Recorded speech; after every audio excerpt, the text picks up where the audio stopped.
doesn't make sense. We are live on KYGT.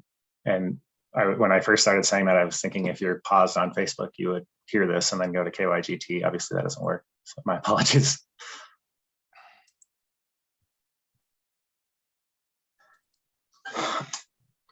Sean, I share your interest in trying to understand the school face mask order and kind of dig into the data around that, and the need for it next semester. Happy to have that conversation. I don't think that that's what we're posted for here. I actually think you're inviting us to have the conversation now. I'm hoping that we can have one soon, because the impacts of mask wearing in that environment concern me 10 times more than wearing them at King Soopers. Regardless of what the county might do on that order specifically, I know it's the school's intent to maintain the mask order through the entire school year, regardless of whether our order stands or not. Yeah, well, they're their own sovereign entity. They can do whatever they wish. When we're talking about us as a public health, our public health orders here in this context. Yeah, no, I'm just adding that reality. George, I'd like to go back to your question a little bit ago when you were talking about the threshold under the duration number 16. It mentions at least 21 consecutive days in moderate or low. And are you suggesting that having moderate in there is too low of a bar? Is that what you're stating? You're requesting that would be perhaps low transmission only that gets us out? Or I just wanted to understand your question better. Yeah. Basically, and thank you for pointing out the section. I think needing to spend 21 consecutive days in moderate transmission is too long. I suspect, and Dr. Ryan, correct me if you think I'm wrong, I suspect by the time we're in 21 consecutive days of moderate transmission, the threat to hospital capacity subsided more than 21 days ago. And so that's where I'm, yeah. Does that make sense, Randy? Yes, and I guess the question I have about that is when we look at Clear Creek County being in moderate to low, and yet the hospital base that serves us, the Denver region, if they are not also in moderate to low throughout that time, then we're talking about a collective impact on the system. And we have to think about what is the logic we're using here. We know that we don't stand as an island in a county of small county of 9 to 10,000 people. And so if we're doing it because those around us are doing it, and now we have the collective impact of this being a regional strategy, then how meaningful is it to tie it to the more anecdotal aspect? In Clear Creek County, we use the word anecdote a lot because we're small enough that the statistics of anything here are anecdotal compared to the large scene like the state or the region. And so I'm just asking that question. If we were, maybe that's the reason for 21 days, is it's got to be a pretty significant trend for us to be able to jump out of it if in fact the population base that generally overwhelms the system is that we're part of is still in that position. Yeah, it's a great point, and I think that's why I appreciate Dr. Ryan's suggestion that we just tie this to what's actually happening in the hospitals. And maybe we can ask Dr. Ryan to either bring a recommendation that's along those lines or just implement something and let us know. I'd be happy with that. I mean, what you think is best would be fine with me. Yeah, we can make changes to the order in terms of that. What is the exit strategy and what it's tied to. And I know we have a board meeting on Tuesday. I don't think we have to change that to pass this in the order right now. I think we should maybe establish the intent that we're going to revisit the threshold of rescission. Is that exactly? Exactly. The other, sorry, go ahead. Sorry to interrupt again. Oh, no big deal. I didn't even notice. The other thing that I notice is that we are choosing not to, and I know we've debated this at various times, we're choosing not to model the piece that we see in some of the metro areas about allowing public buildings to check vaccinations and show that they have vaccination rates high enough to not require masks. I think I'm in favor of something like that. And I know in the past we've talked about the complexity of enforcement. I know that order required businesses to get approved by public health departments in order to have that option. I don't know, Dr. Ryan, if you think our public health department has the capacity to review those submittals if we were to allow them. But in general, I am favorable to the idea of, letting businesses, I can imagine some types of businesses that exist in Clear Creek County where you could pretty easily figure out who's vaccinated and not have to require masks. Yeah, the enforcement or the checking on that and review of applications or whatever the process is, we don't have any bandwidth to do that. It's why it was left out. I understand completely if you're a business of 10 people and you don't have customers and everybody is vaccinated, that's a different scenario. Unfortunately, we don't have the bandwidth to entertain such a thing, or within a business if everyone is vaccinated through vaccine checks. There isn't a process. We asked months ago for the state to put together a program. Here we are without one. So at this point, I don't think it's even possible. We have a question from Craig Abrahamson. Understand the logic. Can you clarify what your expectations are for the business community in terms of enforcement? I think it's spelled out in the order for the most part, but someone like to elaborate on that? Enforcement is the same way it was before. We have a mandate now in the county. Many counties around us have a mandate. And what I've heard over the last several months from businesses is we can't have a mandate in our business unless the entire county or the state has one. We know the state isn't going to happen for a whole host of reasons I really don't want to talk about. So it's incumbent upon the business. Do I think you should put your employees in confrontation with patrons? I don't. I think you should choose your battles. I think to Sean's point, no, not everyone is going to wear it. But we have a seatbelt law, even though we have people who don't wear their seatbelt. It's there for the betterment of all. And we're going to have people who aren't going to wear it.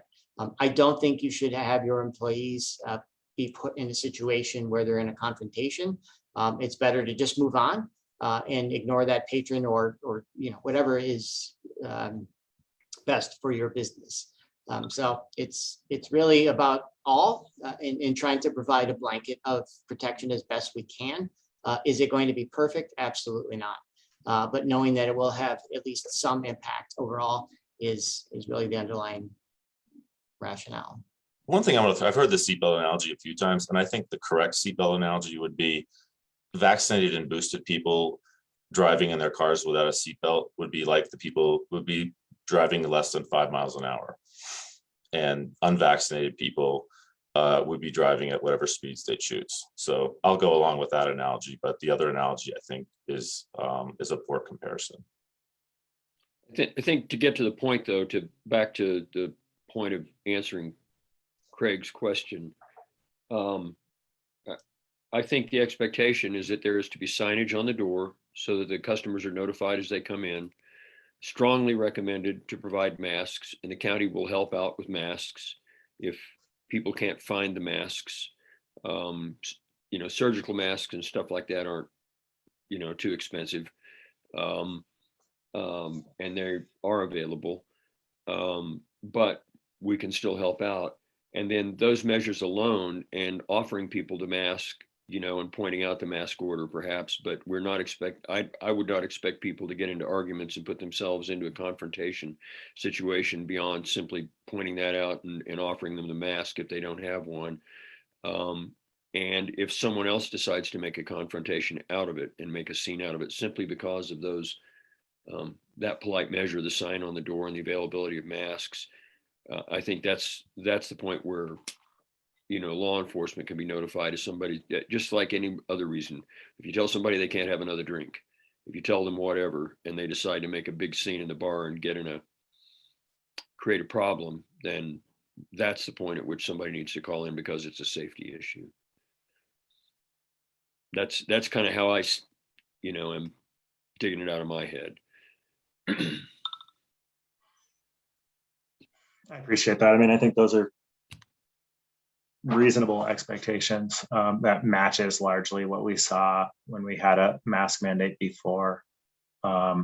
Clear Creek Public Health, nor Clear Creek Sheriff's Office, nor any of the municipal police departments were, actively entering businesses to try to figure out who was being compliant and who wasn't.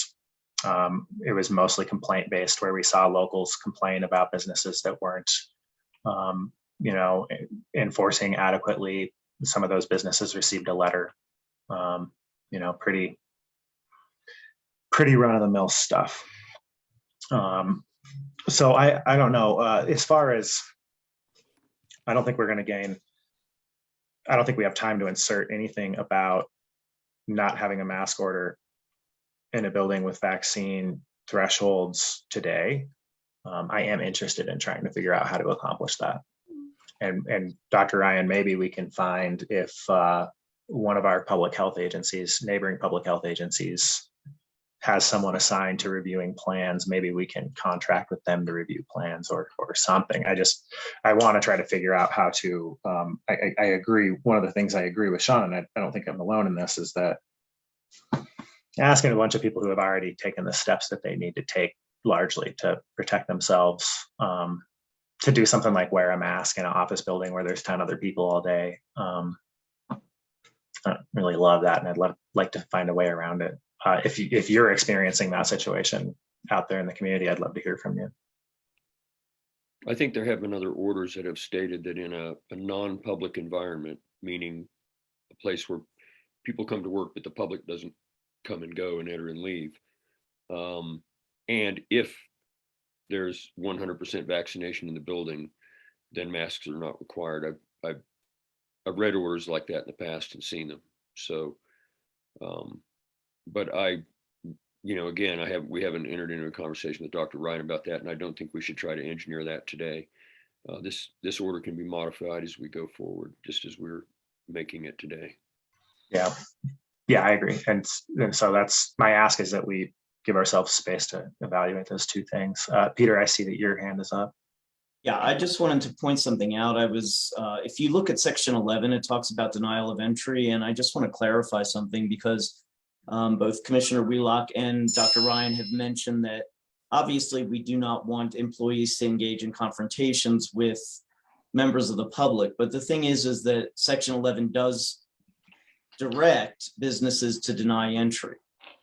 So that needs to be something that we need to soften that language, if that's the intent of Dr. Ryan and Commissioner Wheelock and the board, or we need to understand clearly what we are stating, which is that we are directing them that they may not provide service to these individuals. So just something to keep in mind. Well, I'm not trying to just soften that. I know that legally we need to, it's an order or it's not an order, one or the other. And so I'm not trying to say that. I was saying I was thinking more as a practicality of, in your day-to-day operations as you're operating, we're not encouraging business owners to get into a physical confrontation with people who are both belligerent, refusing to leave, and not wearing a mask.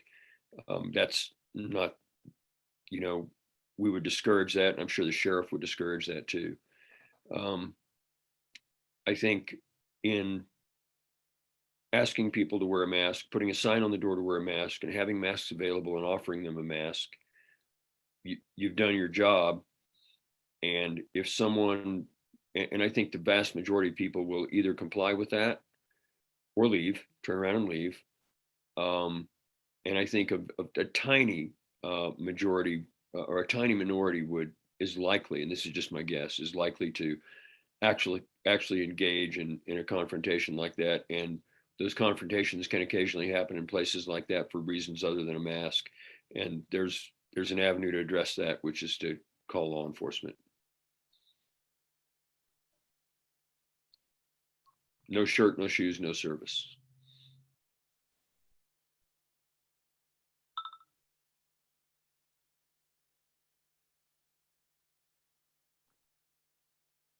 I mean, Peter, you make an important clarification.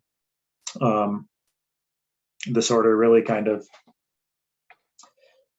with section 11 in it, criminalizes a business owner, manager, employee who does not confront someone who does not have a mask on in their building.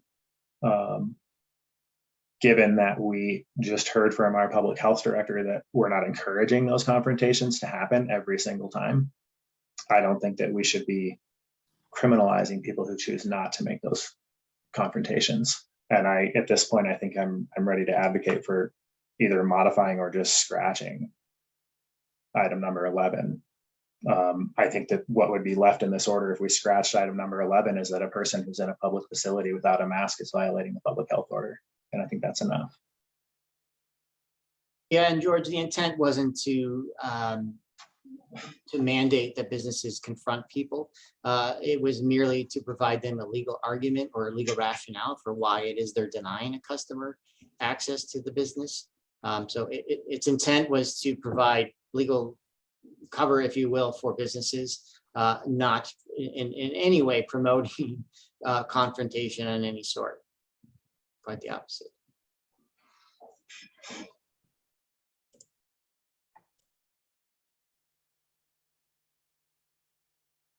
Would that be softened by placing it, by adding a sentence to it that would say, however, comma, owners, business operators, employees are not encouraged to confront. I mean, I don't know how you go at it. I'm not sure. That'd be a Peter.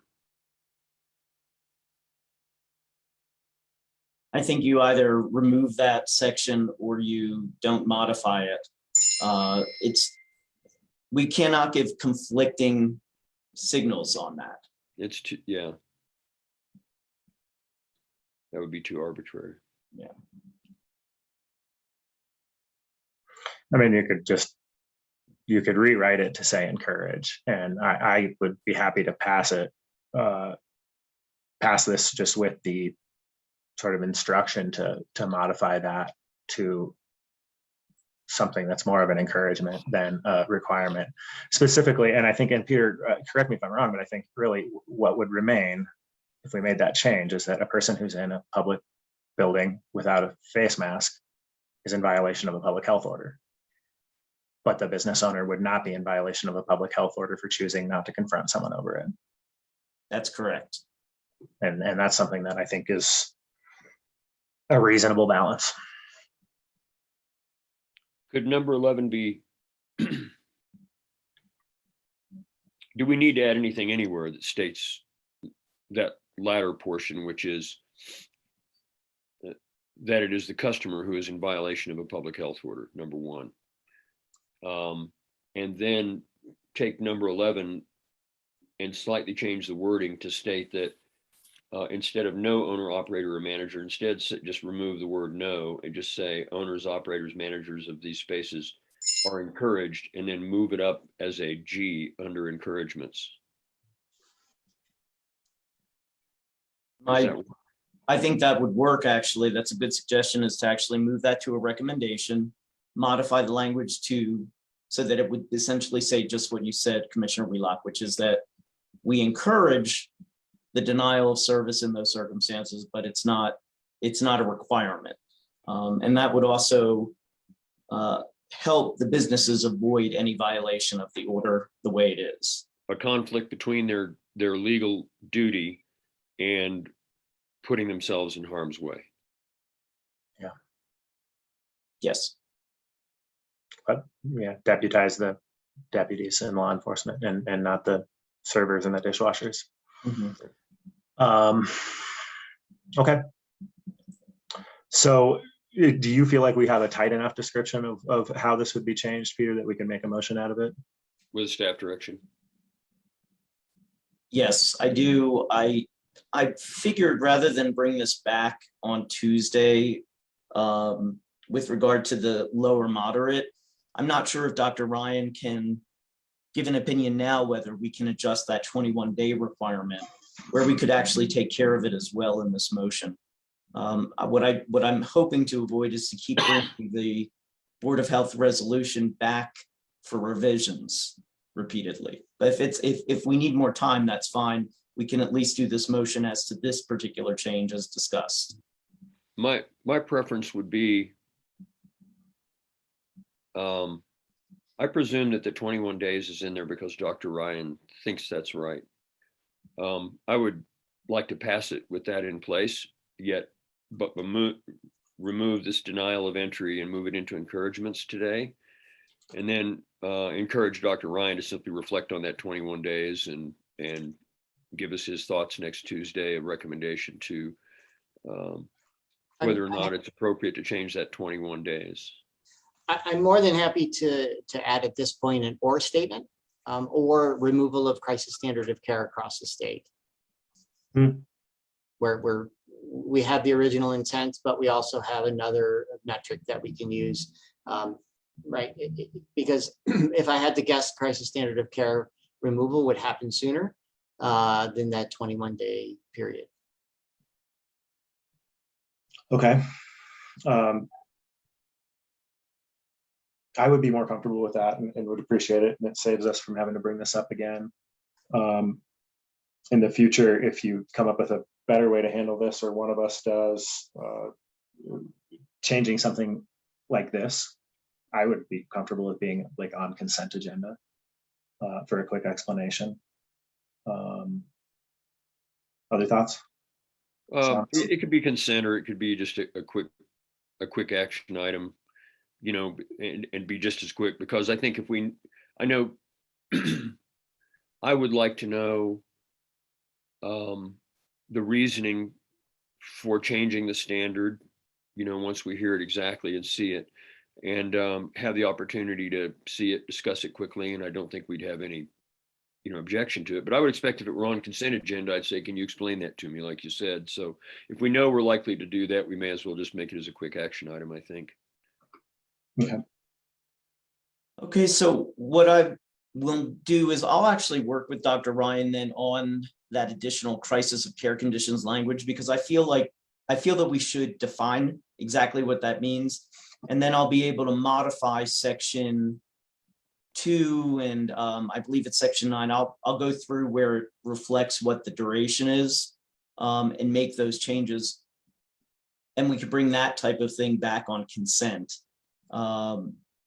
Because I'd like to put a definition of crisis of care conditions under section 1. And then it would be in section 2, AI would be one modification, and under section 15, the duration, we would add the crisis of care conditions as well. But I think we probably need a little time for that definition and information. We probably would want to bring that back. Does that work?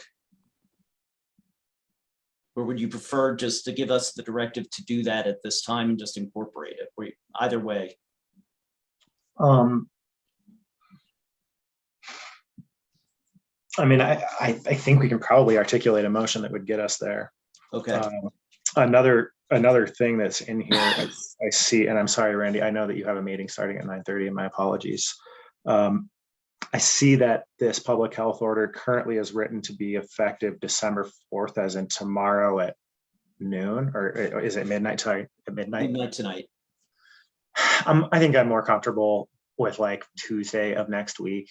I think our business community should have more than 12 hours to respond. And I know those who are paying really close attention may have known about this for a week, but I didn't see any mass emails go out or any kind of proactive communication to businesses to give them notice. And I'd like to give them until Tuesday or Monday or Wednesday, or not make them implement this in 12 hours. Well, Generally, I prefer that it went into place, but I'm okay with that. I mean, I think the issue is it's Friday and people are getting their businesses open for the weekend. And if they only find out in the middle of the day today as the rumors spread like wildfire and people have the same kind of questions that were asked and won't know the answers as the rumors fly, they're going into the weekend, which is a busy weekend, and suddenly they have to be in compliance, and they just learned about it a few hours before the crowds get off the highway tonight or tomorrow morning. You know, they're going to be busy with tonight's rush, and everyone's understaffed. So the ability to even respond, I understand. Tuesday gives them time on Monday to mask up, get their signs, do all that stuff. Once they get past the rush of today with an understaffed business. I don't like it. I wish we'd realized that Jeffco and wish I'd known that Jeffco and all them were coming in when they did, because it was kind of like a thief in the night when it happened. It was pretty fast, and it was, you know, all of a sudden it was there, you know, and if we'd known that was going, we could have been ready to respond in a little more timely fashion. But things were what they were. So we had a holiday and a CCI conference, and I got sick without COVID, in case you wondered. I did get tested, and it's not COVID. So okay, so if you're amenable to that, Randy, you mentioned Tuesday, we could say December 7th. Yeah. Okay. In that case, anybody else have any of these kind of like more detailed comments on this order? So we just want to be clear with the motion. The motion will be to remove number 11, move it into encouragements. We'll include that revision. It will be to change the date to, it could be December 7th at 12:01 a.m., which has given them Monday to, you know, at least to find some masks and print a sign and tape it to the door, and inform their staff, and their staff needs to be masked as well in the place. Is that correct? And so I received a text during the conversation from someone who asked about number 13, that if you remove number 11, what does number 13 mean? I think number 13 is still fine the way it's written, because when it talks about any facility that's in violation of the order, well, that's not one of the, not forcing someone out of the building physically is not a violation, because we've removed that part of it. And so they wouldn't have to, but we have seen businesses that have scoffed at masks, refused to wear them, and even gone out of their way before during a mask order to tell people, don't worry, you don't have to wear a mask in here. So I think if there's somebody that's doing that, a business can still be in violation of this order if they're refusing to even attempt to comply or wear masks themselves, because then their employees are in violation. So that's a good point, and I agree with you. So, and then there was one more. What was the last point, George? I think it was about the threshold. Did you want to try to incorporate something into here? Peter was suggesting that the threshold shouldn't be changed until we deny crisis standards of care, and that probably can't fit into a motion. So maybe the motion could cover the modification to 11 and the change in the date. Peter, is that what you're thinking? I was, but then you did make a good point, which is that you'd rather take care of it now. And what I would do is I would end up, I can simply explain what we'll do. We'll add an E to section 1, which is the definitions defining what crisis of care conditions are. And then in both 2AI, as well as section, go back down, section 15, the language would end up saying something to the effect of, this requirement shall be suspended when Clear Creek County has experienced at least 21 consecutive days in moderate or low transmission, or crisis of care conditions are, and I need to work that with Dr. Ryan, he can specify exactly what we would say. We could probably just say crisis of care conditions no longer exist or are minimal or whatever, and then whichever occurs first. And that would make it very clear that it's one or the other. So if crisis of care conditions improve significantly, then it won't matter what the transmission rate is, that type of situation. So I feel we have that direction. We need the little clarification from Dr. Ryan on exactly what that would look like, but we can implement that and take it at your direction in the motion. That said, I'm prepared to make a motion with those changes as described. The change of the date to the 7th. So I move that we approve resolution 21-06 requiring facial coverings in public where social distancing cannot be maintained and facility contact tracing. And with the following changes, the date of inception of the public health order will be December 7th at 12:01 a.m. Item 11, denial of entry, will be removed and reworded and changed as an encouragement up under encouragements in item 9. And Dr. Ryan and our attorney will craft an amendment to the duration, which will now be number 15 rather than 16, which will add, which will state the 21 days in moderate to low transmission, or a removal of the an end of the crisis of care situation at the state level or the regional level. You got all that, Peter? Is that good for you? Okay, Works I will great. second that motion. Okay, we've got a motion and a second. All in favor? Aye. Nope, Any opposed? I'm opposed. Okay, I want to thank you all for your time, and particularly to staff for putting together this order and the logic behind it. Our next regularly scheduled Board of County Commissioners meeting is December 7th at 8:30 a.m. We are adjourned until then.